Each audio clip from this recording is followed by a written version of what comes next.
Alright, so you just graduated and you signed your offer letter of $90,000 tech job in United States, and you might think, wow, $90,000, that's roughly 75 lakh rupees. Life is going to be amazing. Now, that's an average salary that most people make in the tech job, loan payments, etc. But wait, how much do you actually end up keeping after taxes, rent, car payments, and all the other bills? Let's break it down for 4 cities that was requested in my previous video: Dallas, Atlanta, Chicago, and Pittsburgh. Yes, Pittsburgh. For some reason, a lot of people request Pittsburgh.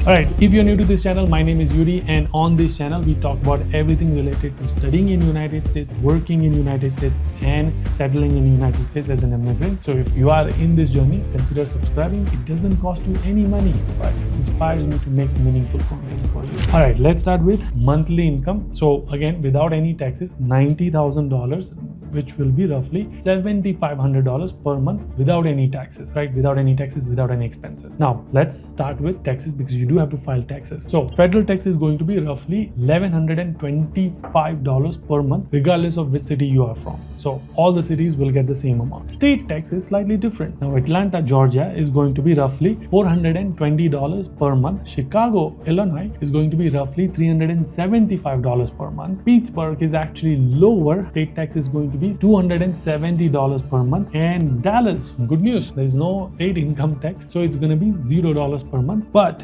Pittsburgh actually also have a city's tax, or it is like some combination of some local tax, which is going to be roughly $225 per month. Now there's going to be something called FICA taxes, which is Social Security and Medicare, roughly $575 regardless of where you live. You have to pay this. Now, if you are from India and on OPT, you might be able to waive off this. So I'll put the link of the IRS treaty link that we have between India and USA. Because of that, you get waived off for this FICA tax. So again, if you're paying, make sure to reach out to your HR and tell them that, hey, I'm waived off from FICA taxes, so cut this out and return my money back. And unfortunately, if you're too late, then you can always claim it back when you're filing your taxes. And make sure to understand this fully, because if you're on H-1B, assuming you are more than 5 years in the United States, this may not apply to you. So again, check the details in the link in the description. Now, United States, you have to have healthcare insurance because healthcare is expensive. Now, healthcare is going to be dependent on which plan you choose. Again, this can go extremely high or it can be extremely low, depending on what you choose. I always recommend to do HSA because it's a tax deductible. And let me know if you want to understand more about HSA and HRA and all of that. There are like 4 different versions: FSA, HSA, HRA, and then high deductible plans. So this one is going to be, basic HSA plan is going to be roughly $300 per month. Now, again, like I said, if you choose something HRA, might be lower. Now, you may also want to contribute to your retirement account, which is 401k. That might be at least 3% of your salary. So that will be roughly $225, which will also help you in reducing your total taxable income. Now, you can also do some another sneaky cost savings by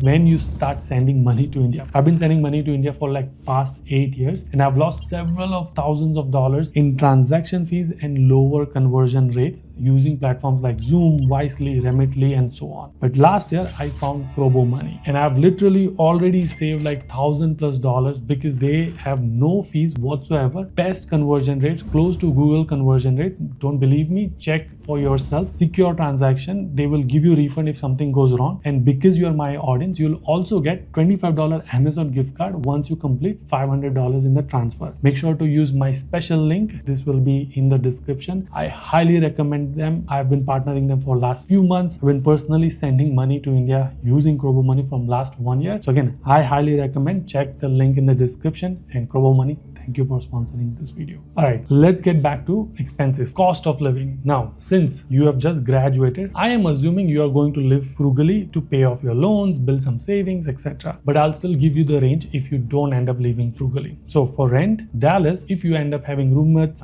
your rent is going to be $700 to $900. If you end up living alone, it's going to be $1,400 to $1,600. Atlanta, if you're alone, it's going to be $1,600 to $1,800, but roommate $800 to $1,000. Chicago, on the other hand, if you're living alone, it's very expensive, $1,800 to $2,200, but if you're with roommates, $900 to $1,200. Pittsburgh is obviously the lowest one. Alone is $1,200 to $1,400, but with roommates, it's going to be $600 to $800. Yes, I'm not kidding. Now, I'm also assuming you might end up buying a car because a lot of these cities don't have great transport system, so you have to like commute, and you may end up using car. And if you have a car, then you might have car loan and insurance. So that's going to be roughly $600 per month. Now, I'm making an assumption that you're not going to go and buy like Tesla, Cybertruck, or like some fancy cars, like an average Honda or Toyota, something like that. Okay, now let's go to grocery bills and lifestyle, like utilities and some lifestyle, right? Dallas is going to be like roughly $1,200 per month. Atlanta is slightly higher, $1,300 a month. Chicago is probably going to be the most expensive because it's the biggest city among the four. It's $1,500 per month. Pittsburgh is going to be the lowest. It's $1,100 per month. Now you're like, Yudi, what does this cover? This covers your food, grocery, if you go outside for dinners, general entertainment, bills, like utility bills, internet, phone bill, electricity, and all of those things. So this really depends. Again, this is a range. It could be like $200 less, $200 more, dependent on your lifestyle. So how you live, this completely depends, right? If you have roommates, you might even cut down this to even half of what I just said. So let's put all of this together and let's see how much money will you actually save each month, right? Dallas is going to be roughly $2,500 to $3,000, which is roughly $30,000 to $36,000 a year. Atlanta, on the other hand, is going to be roughly $1,900 to $2,400 per month, which is $22,800 to $28,800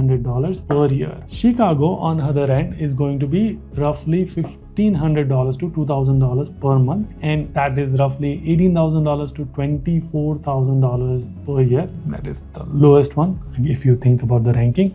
And Pittsburgh saving is going to be $2,900 to $3,400 per month, which is $34,800 to $40,800 per year. So clearly, Pittsburgh beats all of them because of the low cost of living, and it's probably smaller than all the other cities. And then comes the Dallas because no state income tax as well. So you save like roughly 4 to 8%. Luckily, we are not comparing Bay Area in this case or LA or San Diego because state tax is even higher.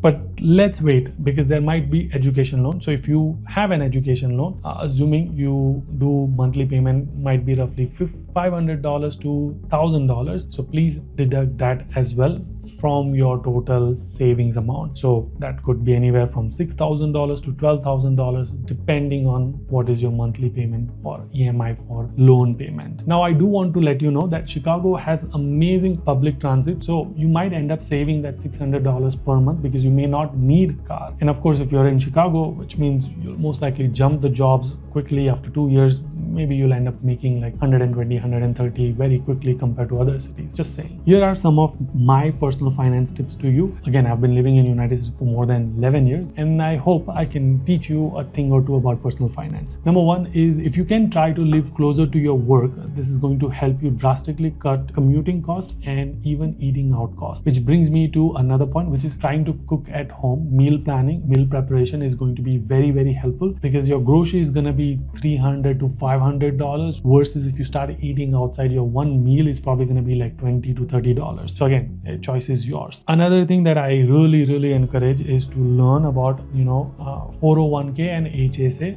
There's also a lot more like Roth IRA, traditional IRA, backdoor IRA, all of this fancy concept of saving money on taxes, because tax is where you're gonna end up paying like most money, right? Like for example, like Illinois, or we saw Atlanta, like the total amount and the tax is probably anywhere from $15,000 to $20,000. That's what you're gonna end up paying in the taxes. But you could save that if you understand how to strategize your tax strategy. Let me know if you are interested in tax strategy. It's going to be a complex topic, but I'll try to make it as simple as I can because I've learned it over time and now I save a lot of money on taxes. Another thing is refinancing your loan in United States, your education loan.